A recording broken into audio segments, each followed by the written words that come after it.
Uhum. Então, boa noite oficial para todo mundo. Obrigado por vocês terem entrado aí para participar da nossa live. Nós vamos falar sobre medidas para amenizar a crise nas empresas, nessa época de pandemia de coronavírus, nessa época de crise econômica, de tantos problemas que as empresas têm enfrentado, né? E nós convidamos hoje para compartilhar o seu conhecimento conosco a doutora Josiane. A doutora Josiane Carvalho é advogada, ela é especialista em direito trabalhista, ela participa da Comissão de Direito Trabalhista da OABDF, ela é a proprietária mamãe do Fred, né? É Fred? Frederico? Frederico e da Coralina. Que, é o gato, que são os gatinhos dela. E obrigado, doutora Josiane, por ter participado com a gente aí, poder colocar os seus valiosos conhecimentos aí para nós. Eu que agradeço o convite de poder conversar com esses empresários grandiosos, né, que são clientes da Marca Contabilidade. Beleza. Doutora, falar sobre medidas para contenção de crise nas empresas, sem começar falando da medida provisória 936, que permite suspender ou reduzir o salário de empregados, não tem jeito, né? A gente sabe, os empresários já estão passando por isso aí, o governo editou a medida provisória 936, uma determinação inédita, porque nunca houve isso antes, de poder reduzir salário, de poder suspender contrato de trabalho e deixar de pagar o empregado durante um determinado período de tempo. Isso nunca foi visto antes, né? Me corrija se eu estiver enganado. Mas agora foi liberado por uma medida provisória. E aí, o que a senhora acha disso? Você acha que realmente os empresários podem suspender os contratos de trabalho e reduzir a jornada dos empregados sem medo? Sim, com certeza. Infelizmente, a gente está passando por uma situação que nunca antes foi vista, né? A gente tem até na CLT um dispositivo que fala a respeito da rescisão pelo fato príncipes, que é quando o governo estipula que o comércio, que o empresário feche suas portas, e aí, por conta disso, ele não consegue manter os seus empregados, e por essa questão, né, a demissão seria por conta de fato príncipes, ou seja, o fato do governo, né? E aí a gente tinha isso na CLT, a CLT é de 46, e a gente nunca tinha tido algo para poder realmente servir de exemplo. E hoje a gente está tendo essa situação. Só que aí, como que o direito tudo depende, atualmente essa questão do fato príncipes que estava previsto lá na CLT, a gente está até tendo uma grande discussão entre os juristas e tudo, e a posição está sendo de que não é um fato príncipes no caso de uma demissão, né? Então, assim, o empresário ele não poderia demitir o seu empregado por conta de que a sua empresa está fechada, sem funcionar, porque, só para explicar, esse fato príncipes, ele, como é o governo que fecha a empresa, então o governo ele arcaria com parte dessas verbas rescisórias. A multa rescisória, por exemplo, seria arcada por parte do governo. Só que como a gente está passando por uma dificuldade muito grande, então tanto os juristas, os juízes e até o próprio governo está se opondo totalmente a isso. Então, como que o empresário faz? Demitir, se ele demitir, ele vai ter que pagar todas aquelas verbas rescisórias que a gente já conhece, que não fica barato, né? Porque é ele que está demitindo. Então, veio a medida provisória para poder ajudar todos nessa crise. Porque aí o empregado ele não vai deixar de ter uma renda, né? Ele vai ter reduzida, mas vai ter. E o trabalhador, o empresário, ele vai estar pagando um valor menor. Então, aí a gente tem a medida provisória, a possibilidade de você fazer a suspensão do contrato de trabalho, fazer a redução da jornada, a redução do salário, por acordo individual. E aí é até uma novidade que a gente estava em discussão ainda, se esse acordo individual poderia ser feito diretamente com a empresa, sem a intervenção do sindicato. A medida provisória previa que tinha que comunicar ao sindicato no prazo de 10 dias para ter validade esse acordo individual, né? E aí, sexta-feira agora, né, a última sexta-feira, teve uma decisão do STF falando que não há necessidade dessa comunicação para o sindicato para ter essa validade. Então, o empresário ele pode fazer esse acordo diretamente com o seu empregado, suspender o contrato de trabalho por até 60 dias, ou reduzir a jornada e reduzir o salário por até 90 dias, de forma direta, ele e o seu trabalhador, né? Mas ele precisa só comunicar ao sindicato, porque é previsto na medida provisória, mas o sindicato não tem a necessidade de opinar sobre o acordo, é isso? Isso. Na verdade, o sindicato até pode opinar, mas não há necessidade para a validação. A partir do momento que o acordo ele é assinado entre as partes, ele passa a ser válido. Não há necessidade de uma chancela do sindicato para sua validade, entendeu? Para facilitar, né? Porque como todo mundo está passando por essa situação, os sindicatos também ficam abarrotados de trabalho, né? Só que lembrando que o que acontece? Como o empresário ele está ajudando o seu lado, né? Fazendo aquela redução, há necessidade de dar uma garantia para o trabalhador. Então, assim, por exemplo, no caso da suspensão do contrato de trabalho, se o contrato de trabalho do trabalhador vai ficar por 60 dias suspenso, quando a empresa retornar após esses 60 dias, o trabalhador tem 60 dias de estabilidade. Então, ele não pode ser demitido sem justa causa. Por justa causa, a gente sabe que como é justa causa, né, tem uma razão maior, aí pode mandar embora. Mas sem justa causa, os prazos, pelo mesmo prazo que o contrato ficou suspenso, pelo contrato que teve o salário reduzido, não pode demitir. Então, o trabalhador adquire esse período de estabilidade. Doutor Josiane, agora veja duas perguntas. Primeiro, já que o sindicato não pode opinar, mas não é mais condição para ter validade o acordo, né? A senhora acha que, por exemplo, o sindicato pode cobrar o empresário alguma taxa sindical, alguma contribuição sindical que esteja atrasada, vinculado à realização desse acordo individual da medida provisória ou não? Ou são coisas distintas o que a empresa deve ao sindicato com a realização do acordo? Olha, o que acontece? O sindicato, apesar dele fazer um trabalho meio que parece ser filantrópico, não é, né? Então, assim, a gente tem a renda, tem a remuneração do sindicato. Com a reforma trabalhista, o sindicato ele deixou de ter remuneração. Então, assim, a gente não tem mais aquela contribuição sindical obrigatória. Então, para ele validar, é possível sim, ele requerer, porque como ele vai estar meio que trabalhando para você, então, para ele validar aquele acordo, ele pode sim cobrar a sua regularização perante o sindicato.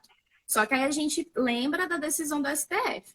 Não é necessária a validação do sindicato para o acordo ser válido. Então, assim, ou seja, eu posso até comunicar ao sindicato, o sindicato exigir uma taxa para fazer a validação, mas se eu comuniquei ao sindicato, eu já atendi ao que estava escrito na medida provisória, e se eu não dependo dessa validação do sindicato para que o acordo individual esteja válido, então meio que eu não preciso me preocupar tanto com essa validação do sindicato e com o pagamento de uma eventual taxa que venha a ser cobrada, não é isso? Exatamente. Infelizmente é isso, né? Porque a gente sabe que os sindicatos, eles se sobrevivem, né? Se mantêm com essas taxas. Mas se não, nessa situação, né? Que está todo mundo com essa situação financeira impedida, não é requisito, não seria um requisito. Então, se você realmente está numa situação complicada, não seria um requisito para poder cumprir. Então, daria para poder ficar sem cumprir com o pagamento dessa taxa, porque a validação do sindicato não é obrigatória. Só mais uma pergunta para a gente encerrar rapidamente essa parte dos contratos de trabalho. Por exemplo, a senhora acha que a medida provisória abrange empregados contratados a partir de agora, já que ela não define uma carência, ela não define empregados que eram empregados em março ou em fevereiro, enfim, a medida provisória só diz que fica instituída a redução da jornada e a suspensão do contrato de trabalho dos empregados, mas não fala se a pessoa for contratada agora e já tiver o contrato imediatamente suspenso, se ele terá direito a receber o benefício do governo. Apesar da medida provisória não dizer isso expressamente, a medida provisória, como o próprio nome diz, é provisório, né? Para poder suprir essa lacuna de forma urgente. Então, às vezes, eles fazem de uma forma assim, mais simples, né? Sem muitos detalhes. E como assim, a gente não sabe se essa situação do coronavírus vai durar muito tempo para poder chegar a vir uma lei para regulamentar essa medida provisória, a medida provisória vai valer pelo tempo, né, normal de validade dela. Mas, numa situação como essa, o empregado contratado atualmente não há esse período aquisitivo como exigência.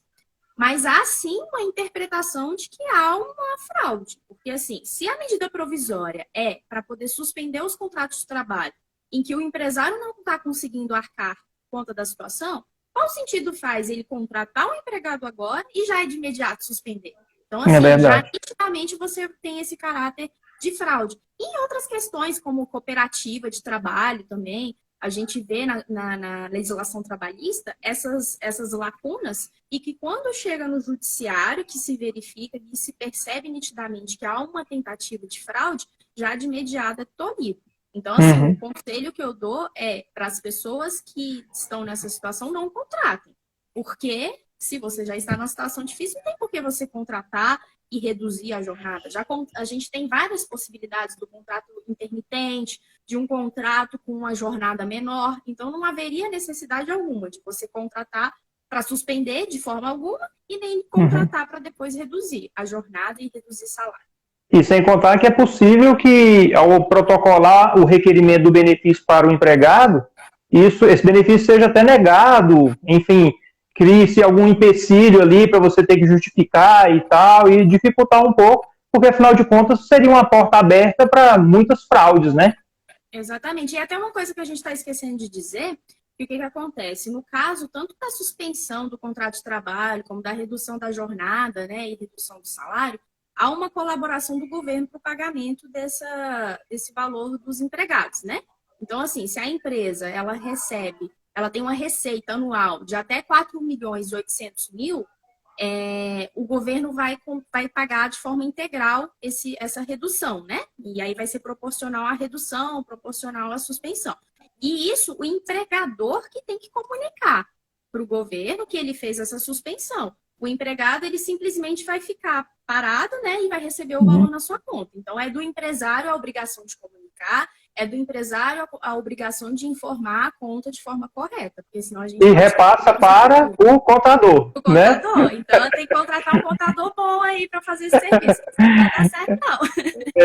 Doutora Josiane, mudando de assunto, passando dessa parte, os boletos. O que é que nossos empresários vão fazer com os boletos quando chegar agora, final do mês de abril, mês de maio, e que não tiver recursos suficientes? Pode simplesmente deixar de pagar os boletos? Infelizmente, não. Não tem como deixar de pagar, porque senão a gente realmente entra em dívida, se torna inadimplente, né? No caso de dívidas perante banco, tem alguns bancos que eu até consultei agora à tarde, que eles já estão disponibilizando de forma voluntária a possibilidade de você pedir a moratória. O que seria isso? Você entra em contato com o banco e fala: olha, banco, eu não estou tendo condições de pagar esse mês. E aí ele, assim, tem bancos que já até estipularam os próximos 3 meses para você não realizar pagamento, por exemplo, de empréstimo, de financiamento e tudo mais. Uhum. Só que aí você vai pagar mais na frente e vai ter juros e vai ter multa, né? Então, assim, Uhum. não é de graça isso. Mas tem bancos que estão possibilitando essa negociação, que se chama pedir a moratória. Também há a possibilidade de pedir isso na justiça, só que é ainda mais caro. O ideal é você pedir realmente de forma extrajudicial, porque além de ser mais Uhum. rápida, é mais barato. Porque você não vai ter que Isso. pagar advogado, não vai ter que pagar custos de processo, nem nada. E a moratória, quando a gente pede ao banco, são relacionadas às dívidas com o banco. Isso, com o E banco. se forem dívidas com fornecedores diversos, com fornecedores que vendem mercadorias para as empresas, fornecedores de prestação de serviço, há possibilidade de pedir moratória diretamente para os fornecedores também? Isso. Aí, nesse caso, não precisaria nem desse termo bonito, né? Aí seria Uhum. uma negociação, seria um acordo extrajudicial. E aí vai depender Uhum. realmente da amistosidade da sua relação, de tentar parcelar, de tentar dividir. Porque, assim, os cartórios, eles estão funcionando normalmente. Então, se você tem uma duplicata aí que é para ser paga e você não paga, a fornecedora desse serviço que tem o poder dessa duplicata, ela pode ir lá e protestar, porque protesta até de forma virtual. Entendeu? Então, Uhum. assim, isso está funcionando normalmente. O que se aconselha é tentar negociar, porque como está numa situação complicada e todo Uhum. mundo está na mesma situação, talvez você consiga aí uma negociação. Agora, ficar isento do pagamento, assim, já de forma expressa, não tem nada estipulando isso. Entendi. Então, de certo modo também, da mesma forma que vale para a empresa que vai pagar, serve também para a empresa que vai receber. A empresa não tem obrigação de conceder desconto nenhum, se ela não quiser e não puder, enfim, e achar que isso é razoável para a estratégia dela, ela não tem obrigação também de conceder nenhum desconto. Não, não tem obrigação nenhuma, é realmente questão de estratégia. Se você achar que, por exemplo, você tem R$ 1.000 para receber, e se você achar que R$ 700 já é viável, é melhor receber 700 do que receber 1.000, não recebendo agora, né? Aí você faz esse acordo. Agora, obrigatoriedade não tem nenhuma, não. Uhum, certo. E em relação aos aluguéis, nós tivemos aí uma polêmica que ia sair uma lei distrital para não pagar os aluguéis comerciais durante o período da crise, e me parece que nem avançou tanto, foi aprovado na Câmara Legislativa, mas não tenho notícias que tenha sido sancionado pelo governador. A senhora acha que os proprietários de imóveis têm obrigação de conceder descontos aos aluguéis? E segundo, uma lei distrital como essa, ela teria poder de determinar o não pagamento dos aluguéis pelos inquilinos? Não, uma lei distrital, ela seria, com certeza, rapidamente declarada inconstitucional. Porque o Distrito Federal, né, ou os estados não teriam competência para poder publicar, né, para poder gerir algo relacionado ao comércio com relação ao aluguel, mais especificamente. Só que o que tem acontecido? Desculpa, tá passando avião aqui, eu acho que fez um barulhão. O que está acontecendo? Em São Paulo, teve uma decisão agora recente, né, nesse mês de abril, desse caos, que um restaurante entrou com um pedido agora me falhou o nome, de revisão de valor de aluguel em razão dessa questão da pandemia. E de forma liminar, o juiz deferiu que ele passaria a pagar 30% do valor do aluguel, entendeu? Por conta da situação. Mas é uma decisão específica de um juiz lá em São Paulo. Se entende que no caso das empresas que possuem um contrato acima de 3 anos, pelo menos 3 anos de contrato de aluguel, há a possibilidade de você entrar com essa ação para poder fazer a revisional do valor do aluguel em razão de um fato, né, maior que está acontecendo. E aí conseguir, sim, pelo meio judicial, uma determinação dessa redução. Tem casos de sucesso, tem casos que determina aí 70%, 80%. A lei determina que o máximo que pode ser é 80%. Mas a gente tem uma decisão agora de São Paulo que determinou 30%. Então, vale a pena o empresário que está passando por essa dificuldade procurar um advogado e entrar com essa ação revisional e verificar essa questão, que há chance, sim, de conseguir a redução. Principalmente as lojas de shopping center. Porque o shopping center, ele paga aquele valor lá em cima das vendas. E como assim vai pagar um valor em cima das vendas? E assim, independente de você ter venda, você paga, né? Então, esse valor é totalmente contestável via judicial. Entendi. Tá certo. E agora nós vamos falar em relação a financiamentos. Teve até uma pergunta aqui de uma pessoa que está acompanhando, o IFR Brag. O que você acha dos programas para recuperação, alavancamento econômico das empresas diante dessa crise? Programas que visem empréstimos com juros baixíssimos, ideal ou no primeiro momento não viável?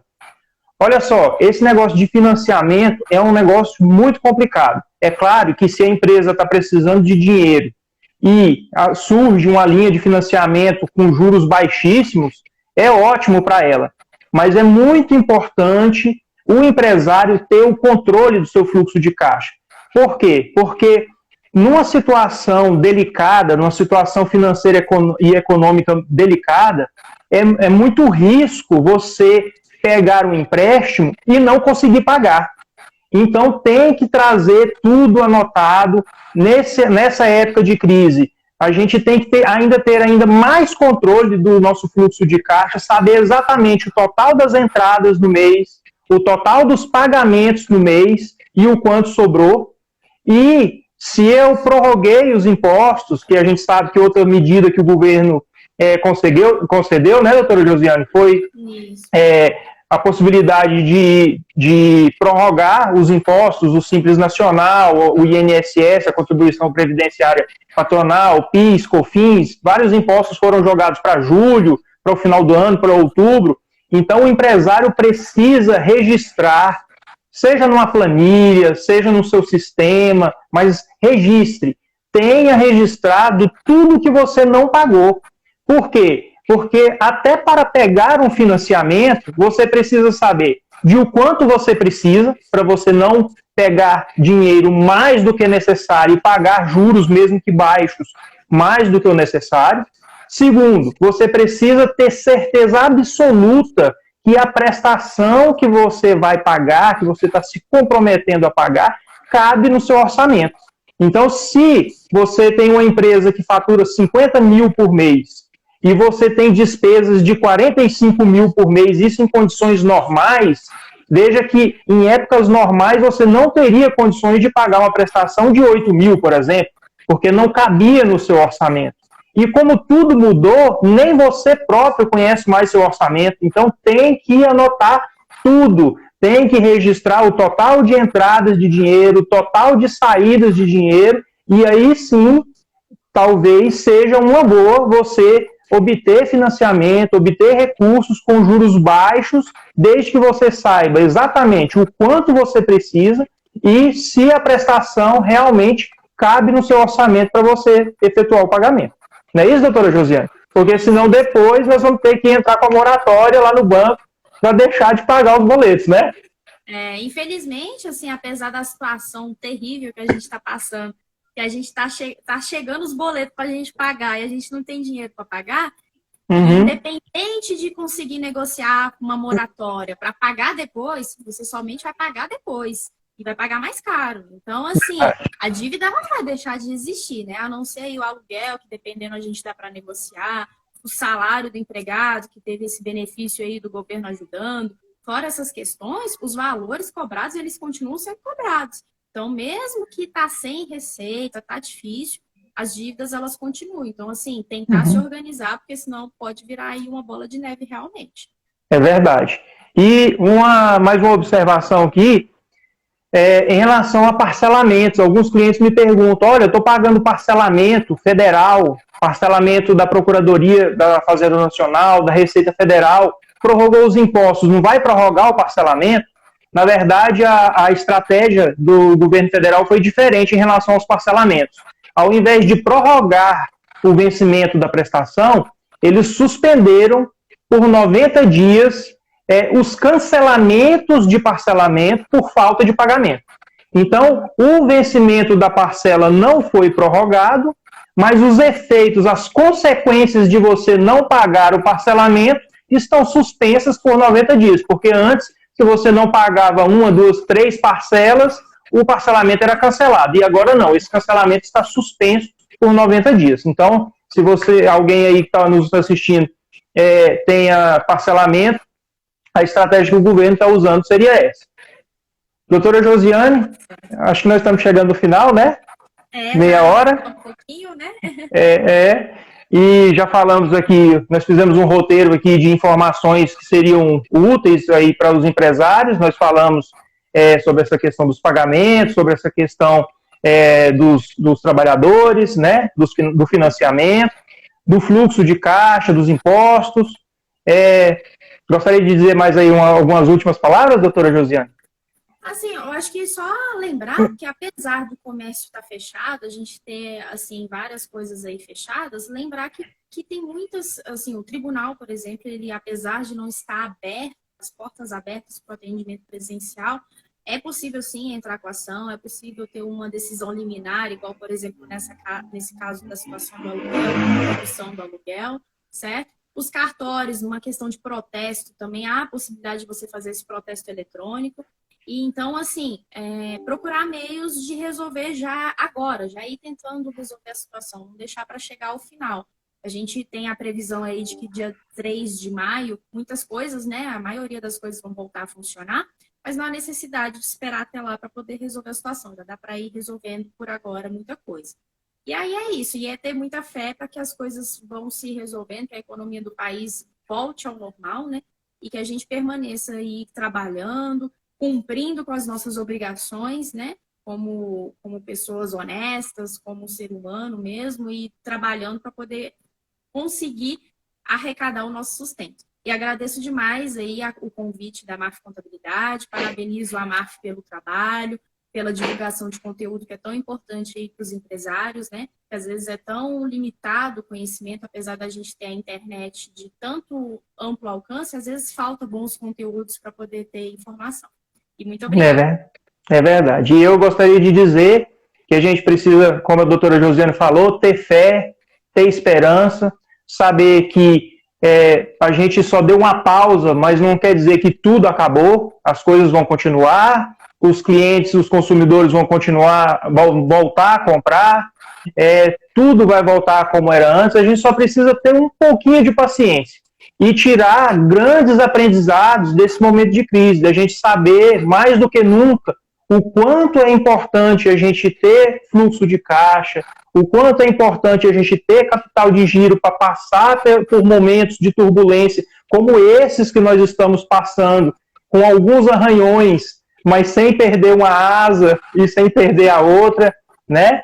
Então, assim, a gente precisa tirar essas lições importantes que eu tenho certeza que esse momento que nós estamos vivendo são momentos que nós vamos levar como aprendizado aí para o resto da nossa vida. Tanto pessoal, quanto empresarial e tudo mais. Não é verdade? Doutora Josiane, muito obrigado pela sua presença, pela sua disponibilidade de passar essas orientações, informações úteis aí para os empresários, clientes e ouvintes aí da Marf Contabilidade, tá? Obrigado mesmo. E dizer que foi uma satisfação muito grande ter sua presença aqui com a gente, tá bom? E boa sorte para os empresários, que os empresários são o movimento da economia do país, né? Então, assim, que todos se levantam e eles se levantam ainda muito mais forte dessa bombinha. Amém, né? É isso aí. E a todo mundo que está assistindo aí, o meu muito obrigado de vocês terem tirado um tempinho aí do dia de vocês para acompanhar aqui a live, acompanhar essas informações e dizer que a gente vai procurar, de vez em quando, trazer esse conteúdo, trazer informações aqui para poder ajudar os empresários nessa luta diária que a gente tem aí e que com certeza a gente vai conseguir sair vitorioso dela. Tá bom, gente? Boa noite, tchau, obrigado aí para todo mundo. Abração, tchau.